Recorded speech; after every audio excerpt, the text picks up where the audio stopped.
Tonight, our next chapter in our week-long investigation, Waiting for Rebuild. Our team spent months looking into a program that promised thousands of homeowners new homes or repairs after Hurricane Irma. In this statewide investigation, we've uncovered questions about the oversight for a program intended to help some of Florida's most vulnerable. Homeowners say while they're back in their homes, they're far from complete. Here's 10 Investigates Jennifer Titus with Chapter 2, Was It Worth the Wait? We have some scope of work paper here that showed the original project of what it was supposed to be. We were supposed to have 3 ramps. Jane Moore thought her prayers had been answered. These are the ramps that were supposed to be originally built out the doorways. It was going to wrap around the front of the house and down the side by the carport. Hurricane Irma left this Tampa couple with a leaky roof, and they weren't sure how they were going to afford to repair the damage until they heard about Rebuild Florida, a program developed to help long-term recovery efforts from recent hurricanes. The approved applicants would get their homes repaired or replaced. Many of them are low income and disabled. They did an inspection, they did a walkthrough, they took tons of pictures. The pictures, Jane says, led to promises. I was so happy and surprised at all the work that was going to be done, basically to bring the house up to code for disability. What does that scope of work include? We were going to get ramps, 3 ramps, out the front door, side door, and back door. Records obtained by 10 Investigates show the total project ended up costing $77,000. From what they're telling me now, this is 3 ramps. You got 1. But when Jane and her partner, Robert Myers, arrived back home, 2, and then 3. And then it goes all the way across like that. And then we have the crack along this one too. according to this notice from Rebuild, the state says the project is complete. And the window over here is still cracked. That's why she fears that she's one of the statistics Florida Commerce is telling us. They say 3,651 homes have been completed in the Hurricane Irma home repair and replacement program. We're still waiting for this window to be reinstalled. But Jane says the project is far from complete. It started to pop up. After spending 433 days in a hotel room. You're thinking 433 days out of your house. When you come back, this thing is going to has to look brand new. What takes 433 days? It's going to look brand new. You know, everything's going to be nice and shiny and working. But no, as it turns out, I would come home every day to check the mail. And every day I would notice that no one's been here. The hotel room costing taxpayers more than $86,000, records show.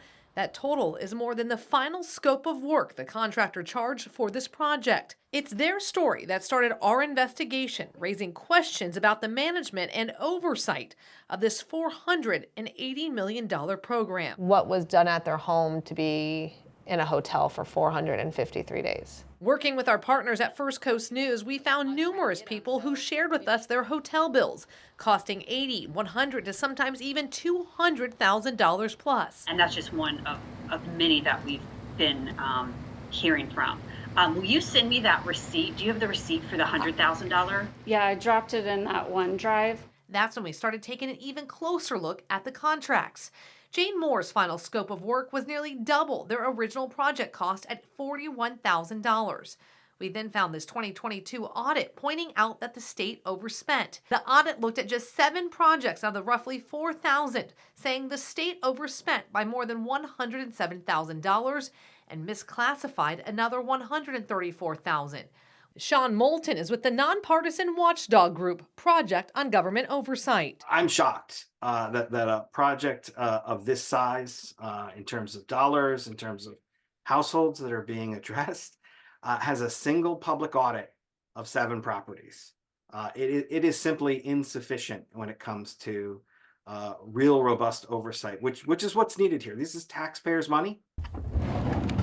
Our investigative team looked at dozens of other contracts. These tripled, quadrupled from their original price. One going from $103,000 to $877,000, of taxpayer money. It raises serious questions about the overall management of the project. Florida Commerce told 10 Investigate some of the scopes of work were done prior to the pandemic, and inflation was the major factor of the increase. One of the projects they also say turned out to be a historic property, which drove up cost. When we go back to do the work, we find that there is other work required to put them back into the decent, safe, and sanitary home. Moulton says he also questions the cost for hotel bills. We obtained an email between management at Rebuild questioning the spending of at least $83,000 for one person's room. It's taxpayers' money, and it raises questions about prioritization of these projects. But some homeowners say they were never made a priority. For Freddie Brooks of Jacksonville, you see the red light? That's the alarm on the septic tank saying that the pump's not working. The veteran has gotten his keys but has yet to move in because he says the contractor ran over the septic tank and it collapsed. He drove up and down this place, right over the septic tank. Families have complained repeatedly to state agencies like the Department of Business and Professional Regulation, the Attorney General's office, and the Governor's office. Those complaints were sent back to Florida Commerce. When we asked Florida Commerce for the number of complaints as well as the complaint forms received, we were told it would cost $4,830. For Jane Moore, nothing what you thought you guys were going to get done. No. She continues to complain Such a huge disappointment. until somebody answers. 400 days in a hotel room.